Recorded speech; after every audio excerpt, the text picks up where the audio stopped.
Good evening, class. Our topic for tonight is all about differentiating the standard precaution and transmission-based precaution. Standard precautions. All people potentially harbor infectious microorganisms. As such, it must be assumed that all blood and body fluids substances are potentially infectious. Standard precautions are the work practices required to achieve a basic level of infection prevention and control.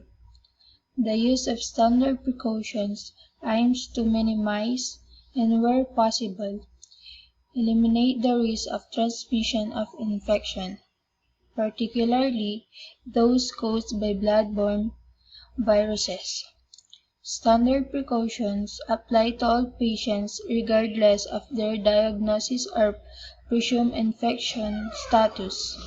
Standard precaution must be used in the handling of blood including dried blood, all other body fluid substances except sweat, regardless of whether they contain visible blood, non-intact skin, mucous membranes.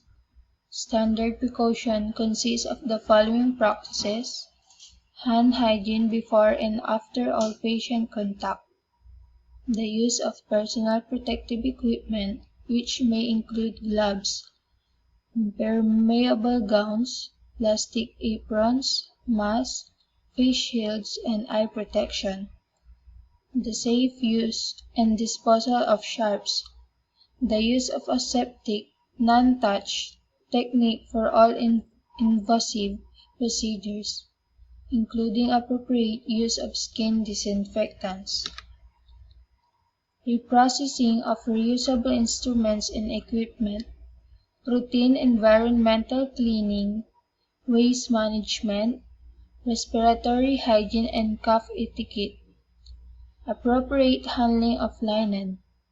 Standard precautions are the minimum infection prevention and control practices that must be used at all times for all patients in all situations. Hand hygiene. Hand hygiene is considered one of the most important infection control measures for reducing the spread of infection. Hand hygiene is a general term that refers to any action of hand cleansing, such as hand washing or hand rubbing.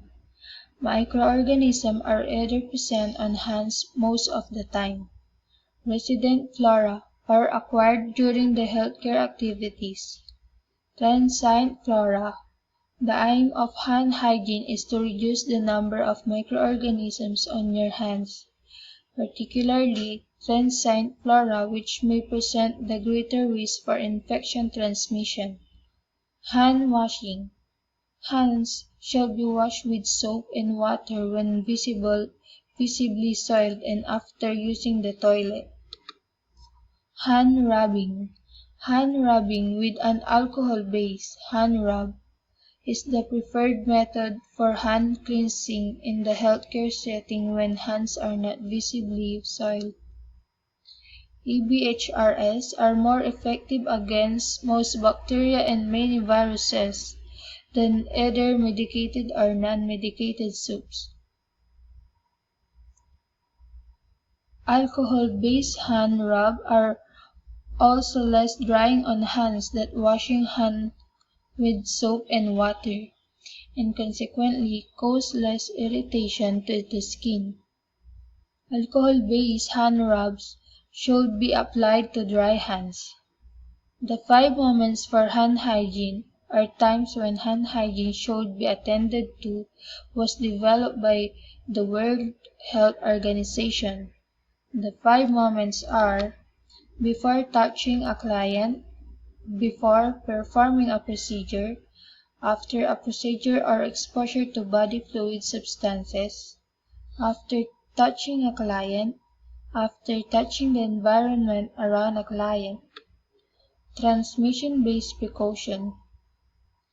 Transmission-based precaution are used in addition to standard precaution when standard precaution alone may be insufficient to prevent transmission of infection. Transmission-based precautions are used for patients known or suspected to be infected or colonized with epidemiologically important or highly transmissible pathogens that can transmit or cause infection. Transmission-based precautions not required for patients with blood-borne viruses such as HIV, hepatitis B virus, or hepatitis C virus. The type of transmission-based precautions applied is based upon the mode of transmission of the pathogen. For diseases that have multiple routes of transmission, more than one transmission-based precaution category is applied. The following are the routes of transmission: airborne transmission, pulmonary tuberculosis, chickenpox, measles, droplet transmission, influenza, pertussis, whooping cough, rubella; contact transmission, direct or indirect, viral gastroenteritis, Clostridium difficile, scabies. Transmission based precautions should be tailored to the particular infectious agents involved and the mode of transmission. To minimize the exposure time of other people in office-based practices or hospital waiting rooms, people identified as at risk of transmitting droplet or airborne diseases.